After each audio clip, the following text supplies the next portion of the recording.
নির্বাচিত হলে অবহেলিত জনপদ সাটুরিয়ার উন্নয়নে কাজ করব, স্বতন্ত্র প্রার্থী ডক্টর রফিকুল ইসলাম খান। জালালউদ্দিন ভিকুর প্রতিবেদনে। আমার নাম রফিকুল ইসলাম খান, সবাই আমাকে ডক্টর রফিক বলে চিনে। তো আমি মানিকগঞ্জ ৩ আসনে স্বতন্ত্র প্রার্থী হিসাবে নির্বাচনে অংশগ্রহণ করতেছি।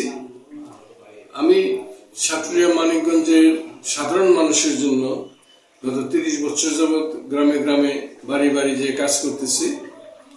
আমি এলাকার উন্নয়নের জন্য আমার ব্যক্তিগত অর্থে যতটুকু সম্ভব আমি সাহায্য করে যাচ্ছি। রাস্তাঘাট থেকে আরম্ভ করে ব্রিজ বানানোর থেকে আমার তহবিল থেকে আমি যতটুকু পারতেছি ব্যক্তিগত তহবিল থেকে দিচ্ছি।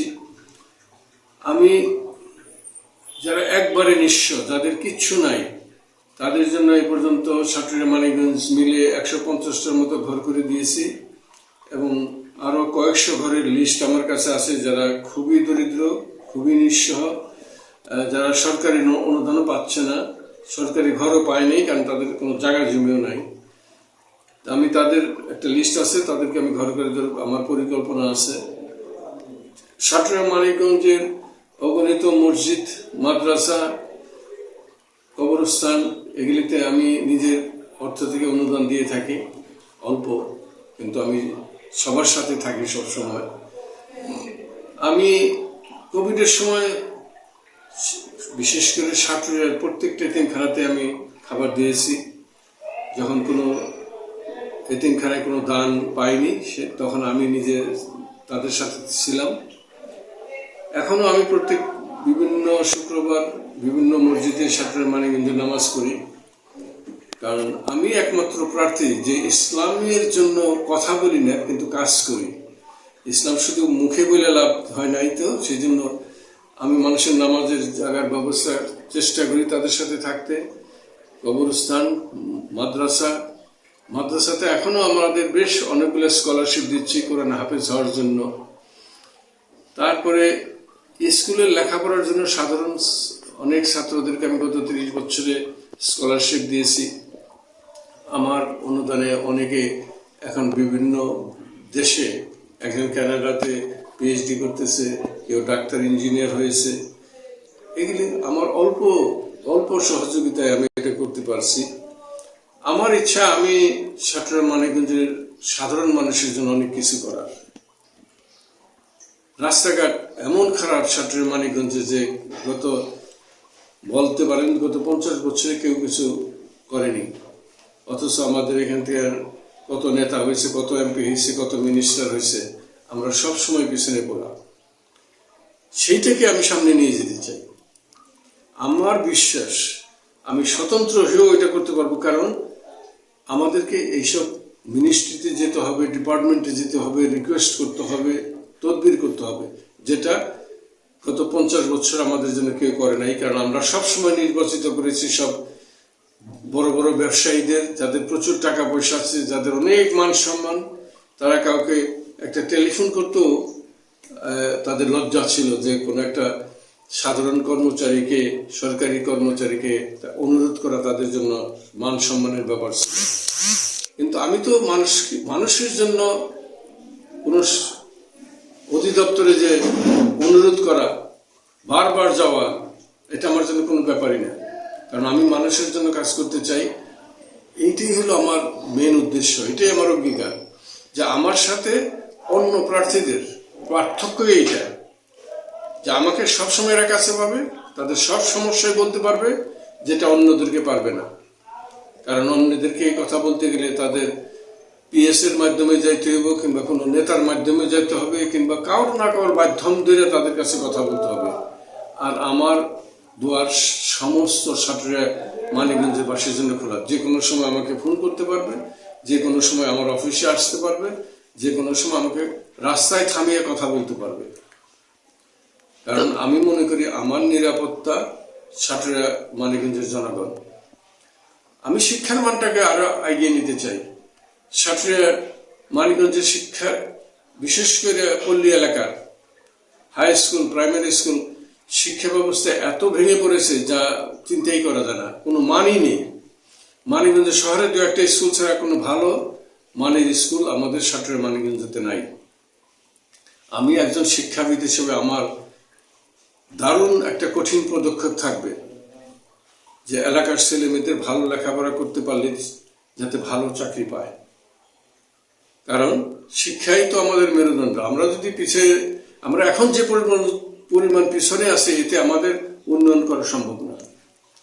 আমি চাই একটা শিক্ষিত যুবগোষ্ঠী, মাদকহীন যুবগোষ্ঠী। সেই জন্য আমি মাদকের উপরে বিভিন্ন কাজ করি, খেলাধুলার ব্যবস্থা করি নিজের তহবিল থেকে, নিজের পকেটের টাকা থেকে।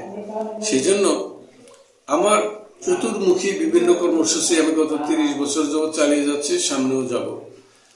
আমাদের সাটুরিয়াতে একটা গ্রুপ আছে, সাটুরিয়া ফার্স্ট গ্রুপ। যে কোনো সমস্যা সেখানে আসলে আমি সেখানে যাই, কারোর ঘর না থাকলে সেখানে যাই, কোনো ক্লাবের থেকে ডাকলে সেখানে যাই। সব সুবিধা অসুবিধা যেটাই হোক, আমরা সেই গ্রুপের মাধ্যমে চিহ্নিত করে এটাকে আমরা নিরাময় করার চেষ্টা করি। আমি আশা করতেছি সাটুরিয়া মানিকগঞ্জের জনগণের আমাকে এবার ভোট দেবে। কারণ এই প্রথম, বিশেষ করে সাটুরিয়ার লোক, গত 52 বছরে এই প্রথম সাটুরিয়ার থেকে কাউকে ভোট দেওয়ার সুযোগ পাচ্ছে। কারণ এর আগে কাউকে ভোট দিতে পারেনি, কারণ সাটুরিয়া থেকে কোনো প্রার্থী ছিল না। সেজন্য আমার একটা অনুরোধ মানিকগঞ্জের ভোটারদের, যে আপনাদের তো 50-52 বছর আপনাদের প্রতিনিধি ছিল, এখন দয়া করে আমাকে ভোট দেন। আমি সাটুরিয়াকে একটু প্রতিনিধিত্ব করতে চাই, আপনাদের জন্য আমি কাজ করবো। আমি আপনাদেরও প্রতিনিধি, কিন্তু এই বঞ্চিত এলাকার থেকে একজন প্রতিনিধি আপনারা ভোট দিয়ে নির্বাচিত করুন। এটা আপনাদের কাছে আমার অনুরোধ। এটা সাটুরিয়ার মানুষের চাওয়া পাওয়া, আমি সেটাই প্রতিফলন করার চেষ্টা করতেছি। তো আমি আশা করতেছি সাটুরিয়ার মানুষ ঐক্যবদ্ধ হবে এবং মানিকগঞ্জ সদরের মানুষ একটু সহানুভূতি হইয়া সাটুরিয়া থেকে কাউকে একবার একটু ভোট দেবে। আমার কথা হলো যে আমার জীবনের চাওয়া পাওয়া বলে কিচ্ছু নাই। আমার কোনো ছেলে সন্তান নাই। আমার যত সম্পদ ছিল সাটুরিয়াতে সব আমি দান করে দিয়েছি মানুষের জন্য। গত 30 বছরে আমার ব্যবসাতে যত আয় করেছি সবই সাটুরিয়া মানিকগঞ্জের গরিব মানুষকে দিয়েছি। সেই জন্য আমি টাকার জন্য রাজনীতি করতে আসিনি, আমি উপার্জন করার জন্য রাজনীতি করতে আসিনি। আমি আসছি মানুষের সেবা করতে। পার্থক্য আমার সাথে অন্যের এইটাই। আমার কোনো চাহিদা নেই, আমার কোনো, আমি কি বলবো,